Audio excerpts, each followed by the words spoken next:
मुस्लिम vote bank की हो और मुस्लिम वोटों की हो तो कांग्रेस का नाम सबसे पहले आता है, जो अपने रवैये से और अपने बयानों से मुस्लिम वोट बैंक का ध्यान अपनी ओर आकर्षित करती है। खैर, केवल कांग्रेस ही नहीं, यही हाल देश के उन सभी राज्यों के, और या तो यूं कहें कि अधिकांश राज्यों की सरकारों का है जो केंद्र सरकार के यानी कि भाजपा के विरोध में है। फिलहाल राहुल गांधी अमेरिका के 6 दिवसीय यात्रा पर गए हुए हैं, 6 दिवसीय दौरे पर गए हुए हैं और उन्होंने मुस्लिम पक्षों को, मुस्लिम वोट बैंक को ध्यान में रखते हुए बयान दिया है, जिसका असर सीधे सीधे भारत की राजनीति पर पड़ता है। पर इस मामले में मुस्लिम वोट बैंक को अपना प्रमुख मुद्दा बनाकर चलने वाली पार्टी AIMIM के ऊपर सीधा तौर पर पड़ता है, क्योंकि उनके वोट बैंक में राहुल गांधी का यह बयान सुराख कर रहा था। तो भला असदुद्दीन ओवैसी कैसे चुप रह सकते थे? उन्होंने अपने इस मुद्दे को भुनाने के लिए और राहुल गांधी के ऊपर तंज कसने के लिए लगातार बयान दिया है और इससे कांग्रेस सत्ते में है। दरअसल नफरत के बाजार को प्यार से जीतने वाली बात राहुल गांधी ने अमेरिका में कही, जो कि असदुद्दीन ओवैसी को बिल्कुल भी रास नहीं आया। असदुद्दीन ओवैसी इस बात को लेकर के पूरी तरह से भड़क गए और उन्होंने राहुल गांधी पर एक के बाद एक करारा हमला बोल दिया। असदुद्दीन ओवैसी ने कहा कि अगर बात यही थी तो उन्होंने राजस्थान वाले मुद्दे पर क्यों नहीं अपनी जुबान खोली, क्यों नहीं अपनी चुप्पी तोड़ी। उन्होंने राहुल गांधी के ऊपर सीधे तौर पर तंज कसा और राहुल गांधी को कहा कि राजस्थान के सीएम अशोक गहलोत को समझना चाहिए कि जुनैद और नासिर की हत्या हुई तो इस मामले में 15 दिन लग गए उनके परिवार वालों से राजस्थान के मुख्यमंत्री की मुलाकात को। इसके अलावा उन लोगों को 15 लाख रुपए की अनुग्रह राशि दी गई, जबकि यह राशि 40 से 50 लाख रुपए की होती है। इसके अलावा उन्होंने कहा कि आप उनसे जाकर पूछिए कि छत्तीसगढ़ में जिस समय धर्म संसद हुई थी उसमें महात्मा गांधी को गालियां दी गई थी। आखिर इन गालियों का जिम्मेदार कौन था, क्योंकि छत्तीसगढ़ में हुए धर्म संसद को सीधे तौर पर कांग्रेस की सरकार ही आयोजित करवा रही थी या उसके पीछे, आयोजन के पीछे कांग्रेस सरकार का प्रमुख हाथ था। ये सारे मुद्दे हैं जिसके ऊपर असदुद्दीन ओवैसी ने कांग्रेस सरकार को घेरा है और राहुल गांधी को सीधे तौर पर टक्कर दी है। इसके अलावा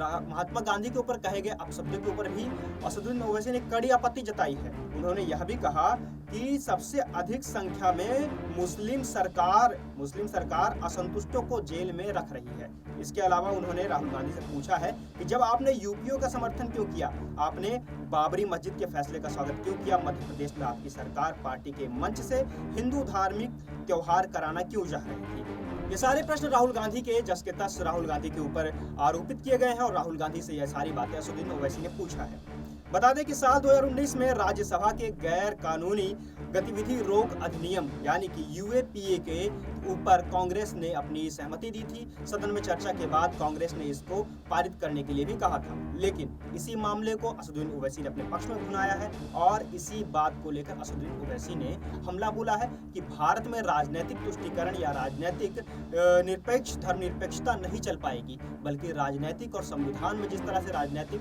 धर्मनिरपेक्षता या धर्मनिरपेक्षता को वर्णित किया गया है उसी आधार पर यह देश चलेगा। अब इसी मामले को देख करके कांग्रेस में हड़कंप मचा हुआ है, जिस तरह से असदुद्दीन ओवैसी ने अपने मुद्दे के ऊपर भुनाया है और राहुल गांधी के ऊपर तंज कसा है, क्योंकि असदुद्दीन ओवैसी के पार्टी का स्टैंड लगातार मुस्लिमों के समर्थन में रहा है और कांग्रेस और भाजपा की